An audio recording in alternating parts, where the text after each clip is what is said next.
یہ پیسہ نہ مدرسے میں لگا نہ مسجد کو دیا. مسجد والے آئے 150, بس انویسٹ بچاؤ اللہ فرماتا ہے تمہیں غافل رکھا مال کی زیادہ طلبی نے. الہاکم التکاثر حتی زرتم المقابر. اور پھر کیا ہوا؟ پھر تم مر گئے, قبروں تک آ گئے, تم نے قبروں کے منہ دیکھ لیے. حتی زرتم المقابر, پھر تم قبروں کے تم نے منہ دیکھ لیے. آگے کیا فرماتا ہے؟ ایسے تھوڑی چھوڑ جاؤ گے. پھر فرماتا ہے کلا سوف تعلمون, ہاں ہاں جلد جان جاؤ گے, ہاں ہاں جلد جان جاؤ گے. اور پھر فرماتا ہے ثم کلا سوف تعلمون. اب دیکھو بات ایک ہی ہے مگر دو مرتبہ اللہ ارشاد فرماتا ہے کلا سوف تعلمون ثم کلا سوف تعلمون. سیدنا مولا علی کے پاس لوگ گئے اور جا کے کہتے ہیں اے علی, اللہ دو مرتبہ فرماتا ہے جان جاؤ گے, پھر ہاں ہاں جان جاؤ گے. یہ دو مرتبہ کا کیا حکمت ہے؟ مولا کائنات بولے ڈرو اللہ سے اور اس کے سامنے سہم جاؤ.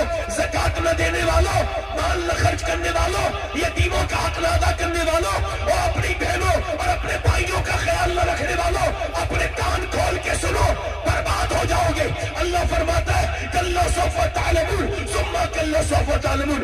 دو مرتبہ ہاں ہاں جان جاؤ گے, پھر ہاں ہاں جان جاؤ گے. مولا علی فرماتے ایک مرتبہ قبر میں جانو گے, ایک مرتبہ حشر میں جانو گے, ایک مرتبہ قبر میں حساب دو گے, ایک مرتبہ حشر میں حساب دو گے. تم سارے اپنے اس پیسے کا جو تم نے اللہ کی راہ میں خرچ کرنا تھا مگر نہیں کیا, میری طرف دیکھو میرے بھائی, موت تم کو مہلت نہیں دے گی, موت مجھ کو مہلت نہیں دے گی. جب یہ ہو سکتا ہے کہ یہ میری زندگی کی آخری تقریر ہو سکتی ہے تو پھر میں کیوں نہ ایسی اس تقریر کو کر کے چلا جاؤں. اگر یہ میری آخری تقریر بن بھی جائے تو میرا کریم, میرا رحیم, میرا فضل کرنے والا پروردگار میرے گناہوں کو معاف کر دے. پھر میں کہہ رہا ہوں موت حال بدلنے نہیں دے گی. میری بہنوں, میری بیٹیوں, نہ تم کو دے گی, اس نے کسی کو بدلنے نہیں دیا ہے, وہ تم کو بھی نہیں دے گی, نہ تم کو بدلنے دے گی نہ مجھ کو بدلنے دے گی. موت حال نہیں بدلنے دے گی.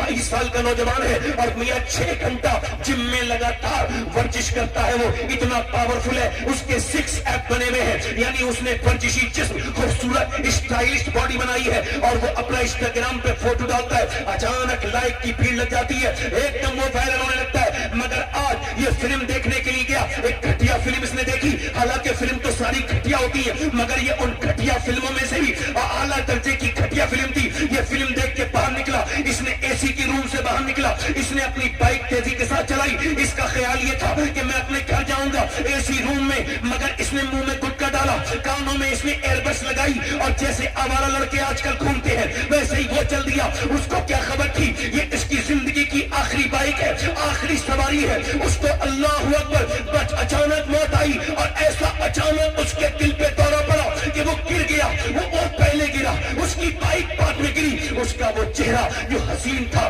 حسن کا وہ حسن کا شاہکار تھا, وہ اپنے چہرہ دیکھتا تھا سیلون میں جا کر, ایک ایک چھوٹے چھوٹے نشان پر اپنی دوائیاں لگواتا تھا, میرا نشان ختم ہو جائے. مگر جیسی گرا ہے اس کا پورا چہرہ بگاڑ دیا, روڈ میں پورا ادھر دیا, پورا چہرہ ادھر گیا, پورا چہرہ اس کا ادھر گیا. اللہ اکبر. اور پھر اس کو اٹھا کے لے گئے ہاسپٹل. اللہ اکبر کا یہ تو انتقال ہو چکا ہے. پھر اس کو پوسٹ مارٹم ہاؤس میں چاہے کوئی ان نیچرل موت, جو عورتیں خودکشی کر کے مرتی ہیں وہ بھی, جو بچے مار دیے جاتے ہیں وہ بھی, جنہیں قتل کیا جاتا ہے وہ بھی, سارے جو جن کا پوسٹ مارٹم ہوتا ہے ان سب کے کپڑے بالکل اتار دیے جاتے ہیں, بالکل پرہنا, ایک بھی جسم پہ کپڑا نہیں. مگر یہ پہلے لائن میں لگا جاتا ہے, یعنی مردوں کی بھی لائن ہوتی ہے. اب اس کا نمبر ہے, اس کے بعد اس کا نمبر ہے, وہ کرنے والے تو 2 ہی 3 لوگ ہیں نا, اب وہ ایک کے بعد کریں گے دوسرے کا. اب اتنی دیر میں اس کی ناک اور منہ کے اندر اس کے چلنے لگی مکھیاں. اللہ اکبر. سارا گمن, سارا گھمن, سارا غرور, سارے نشے بازی, ساری طاقتیں, ساری نشے بازیاں, سارا ایٹیٹیوڈ نکال دیا موت نے.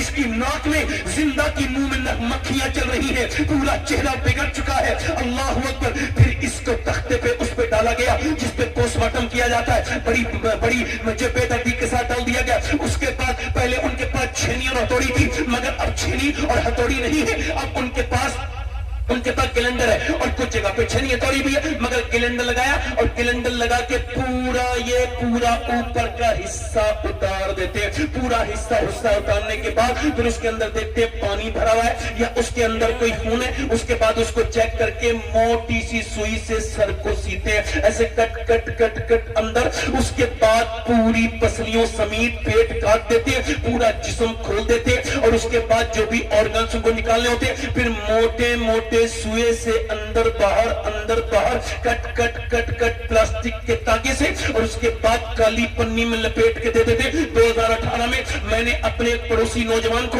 غسل دیا تھا، اس کا ایکسیڈنٹ ہوا تھا، میں نے سر اس کا اٹھایا پانی ڈالنے کے لیے تو اس کی سفید ہڈی سر کی میری انگلی میں لگی، میں رونے لگا۔ ایک سامنے کیا آپ کے درد ہوتا ہے، تکلیف ہوتی ہے؟ میں نے کہا نہیں، میرے آقا ارشاد فرماتے ہیں جب غسال ہاتھ پکڑتا ہے جس کا غسل دیا جاتا ہے اس کو مردے کو، تو وہ کہتا ہے او غسل دینے والے میرا ہاتھ آرام سے پکڑ، تیرے ہاتھ پکڑنے سے مجھے بڑی تکلیف ہوتی ہے۔ آج مرنے کے بعد میرا کیا حال ہو گیا، میری انگوٹھی تو اتار لی گئی ہے، میری ہڈی میری گھڑی اتار لی گئی، مگر میرے عزیز ایک لوٹا پانی بھی ڈالنے کے لیے تیار نہیں۔ کیوں؟ مرنے کے بعد انہیں مجھ سے ڈر لگنے لگا ہے۔ پوری زندگی جن کے لیے میں نے جی، وہ بچے دور کھڑے ہیں، وہ ایک بار ہاتھ بھی نہیں لگا سکتے ہیں، ان کو مرنے کے بعد اپنے باپ سے ڈر لگا ہے۔ اللہ کے رسول فرماتے ہیں پھر اس کو اٹھا کر کے لے کے جا رہے ہیں دفن کرنے کے لیے۔ اللہ کے پیغمبر فرماتے ہیں وہ مردہ کہتا ہے او مجھے دفن کرنے والوں، او میرے بھائیوں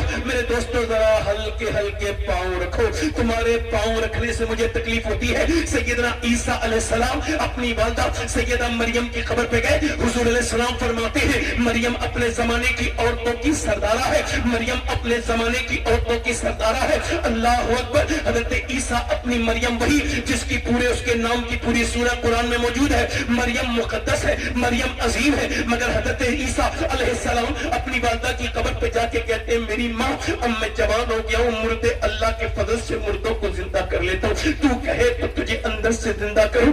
اندر سے آواز آئی نہ میرے بیٹے عیسیٰ، نہ میری